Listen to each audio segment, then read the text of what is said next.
What's up, everybody? It's your boy Carter right here, man. Today we're gonna have a good day, man. I'm taking y'all to go see my boy Dennis. My boy Dennis had the first gen Chrysler 300 Hellcat swap. And when I tell y'all that car looks amazing, it looks amazing, and it ran amazing. He ran a lower pulley on it. He ran a ATI pulley on it. Man, he ran some good power in that car. So we gonna slide over here to Dennis, man, and see what he got going on. I definitely know he had like a little incident going on so far as like when the supercharger fucked up. He ran too much boost at the supercharger. So man, you running too much boost at a Hellcat supercharger, you already know that shit running some good power. So he had an amazing setup. It's just the fact that the Hellcat supercharger wasn't strong enough for that power. So he's definitely looking into something more. But man, we finna pull up and see. Yeah, so we pulling up to my boy Dennis spot, man. Finna show y'all how bad this motherfucker is. He probably already got the engine dropped, but we finna see. And I'm in this 15 passenger. It's turbo and this thing sound good. Losing traction. But we finna show up in here, man. Yo, so I'm with my boy Dennis right here, man. And as you can see, this amazing Hellcat. As I told y'all before, this was the first gen Hellcat 300. And big old pistons, man. So Dennis, man, tell me what happened and why you taking it out. The supercharger overspun, and the rotors on the supercharger, they pretty much seized up and just turned off on me while I was driving. So, oh yeah, man, I can see right here this fuel system look amazing, man. What kind of fuel system you running on? It's a Ford Innovations fuel system with injector dynamics 1300s. I was running 885 on this, and I had it tuned to about 700 horsepower Right. to the wheel. So I was running some power. It just, the pulley combination, I had a 272 on it with a lower ATI super damper. That thing right there. And obviously, the combination of that's going to spin the supercharger a lot more than it should. So, I mean, I knew it was a possibility that this could have happened, and it is what it is. I mean, it could always get fixed. I'm not too worried about it. Right.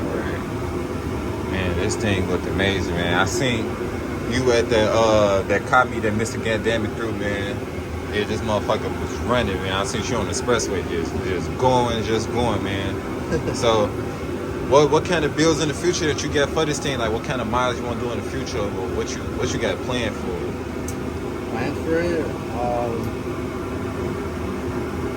Well, since that supercharger is pretty much trashed, I'm thinking of just going aftermarket with maybe a Whipple or something like that. And then that way I could run high power safely. Right. But if I do that, since the motor is pretty much right here, I'm just going to drop this and put some drop-in pistons and gap the rings up a little bit just so it can handle the boost a little better. But yeah, I mean, it's going to be real nice once it's done. I'm going to install the FI inner chiller, their stage 2 kit, so this thing is going to be running super cold. So for your first build, this is your first build, right? Yeah. So do you plan on keeping the first gen, or you plan on going to the second gen or the third gen? I mean, I find it pretty unique that it's the first gen Chrysler 300 Hellcat swap. I find this just very good. You got a good color combination. You got the it's like some kind of like brownish silver kind of color with the black trimming and with the black fast spokes, red calipers. Man, the color scheme is definitely good. It's one of a kind, man. So do you plan on keeping this color, or do you plan on keeping this, you know what I'm saying, this car? Like, what's your plan? No, it's not a bad idea to switch it up. So it might be what I'm gonna do in the future. Like I might go to a second gen, something like that, white one right there. So I mean, I have options open, you know. Just because the drivetrain is in this car doesn't mean I can't take it out and put it into another car. You know? Right. Like if I wanted a Challenger, I could put it into a Challenger. You know, Right. If I wanted a Charger, I could put it into a Charger. You know, so it just depends like what I'm feeling and what I want. You know, but for now, I think this is pretty cool. Like you said, there's no one else that has this car like exactly. I got it on the stock PCM. First gen. So, you know, it's definitely different. Like at that car meet that you're speaking of, there were other Chrysler 300 Hellcats, but guess what? They were all third gens.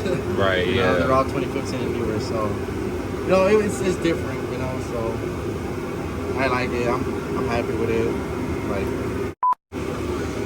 Yeah, because definitely when we was at that car meet, man, I saw a lot of third gens and saw some second gens, but I ain't seen no first gen that looked like this, man.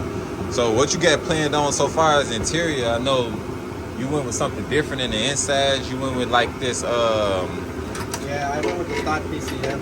Okay. You see, the stock PCM for the 2009. Right. So that's what I went with. And I used the smooth boost for the bypass valve. I used the Srt.4 map sensor, the fuel system, as you can see. And then I had to kind of just like, I guess like custom bracket some of the parts like that right there. Right there. That's for the supercharger. Ah, yeah. And then got the oil cooler right over here. See that? What I did for that is I mounted it. I tried to mount it in the same position as the Hellcat Challengers, and then I just used those threaded rivets. Okay. That's pretty much what I did. And they're holding up fine. They're not gonna go anywhere. Right. So that's what I did for that. I did have to get the power steering pump off a newer car, just because the older one sticks out like a little closer to the head. So instead of it being right here, it was actually like more right here. You know, so I had to get the newer one so it could fit fine. But besides that, for this to work, I just switched out the pressure hoses. For this thing right here, for the hose, I just grabbed a hose adapter, and I was able to delete like the original hose adapter, because the original hose adapter is like updated. It has this reservoir right here. It has the tube. So in my car, you know, because it's older, it has the tube in the back of it. For the newer cars, it's sticking out through the front. And basically, there's the hose adapter from the factory that just plugs up to that right there, and that's how the cooling system works on the rear one. That's why I did that right there, so it could work just the same way. Man, I definitely see, man. I see these BBK headers being long tube headers. So what you got going on so far as like the exhaust? I know for a fact when I heard your shit, seen it in person, man, I felt it in my chest, you know, like it was like the sound was unbearable. You was doing a burnout when you pull off, like you let the window down next to your car, like you feel that shit all through your car. Like your exhaust is extremely loud.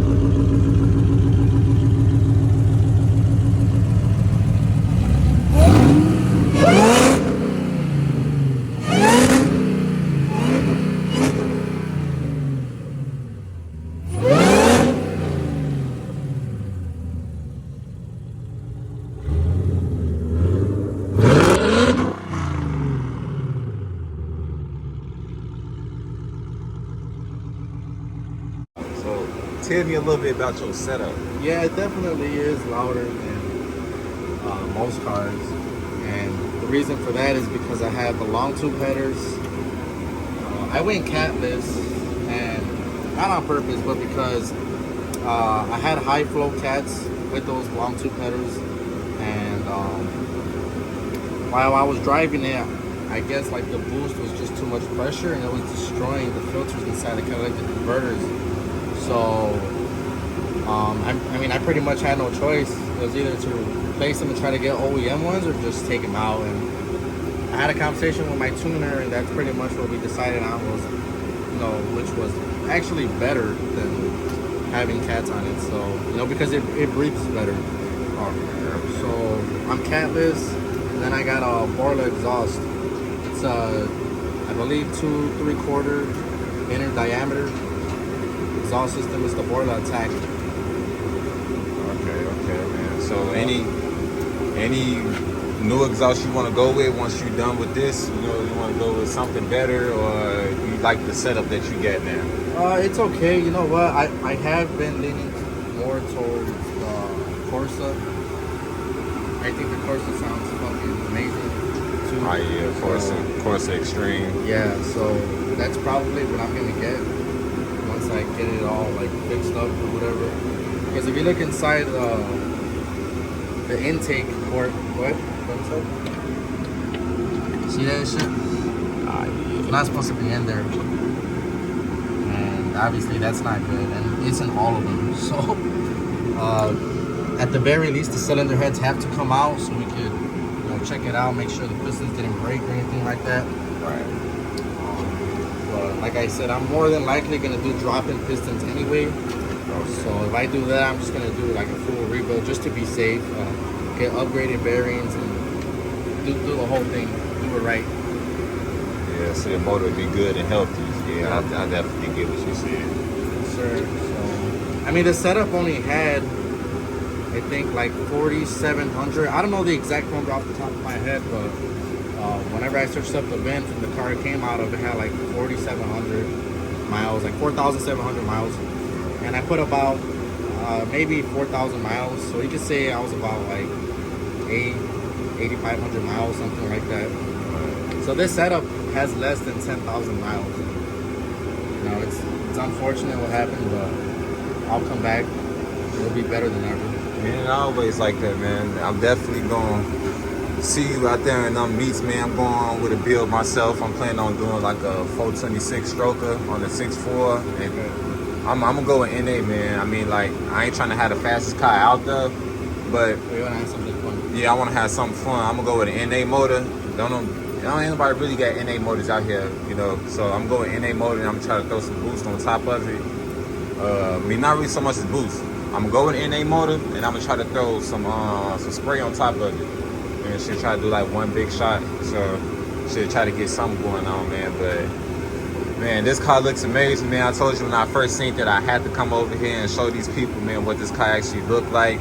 Man, as you can tell, anybody with builds like this, of course we're going to go into the motor and something is going to fuck up, but the best thing about it is, man, this shit going to be built better than ever. It's going to be 10 times faster, man. So I came over here and I showed y'all my boy Dennis, man. This is his build, and we definitely going to check back in on Dennis, you know what I'm saying, probably like a couple weeks from now, and see what he got and what progress he did and see how this thing running, man. So, man, Dennis, anything you want to say to these people out here? Probably just advice, like, if this ever happens to you, don't give up. Like, if you're really a muscle car guy or just a car guy in general, you know, don't give up. But do your research. If you have any questions, you know, I don't mind asking. You can follow me on Instagram or whatever the case is. And yeah, you know what? I don't know. Man. Hey, I'm definitely gonna put his Instagram link down there in the bio, man. Srt.ceekat, man. Hey, when y'all see this build, y'all already know what it is, man. Carter out.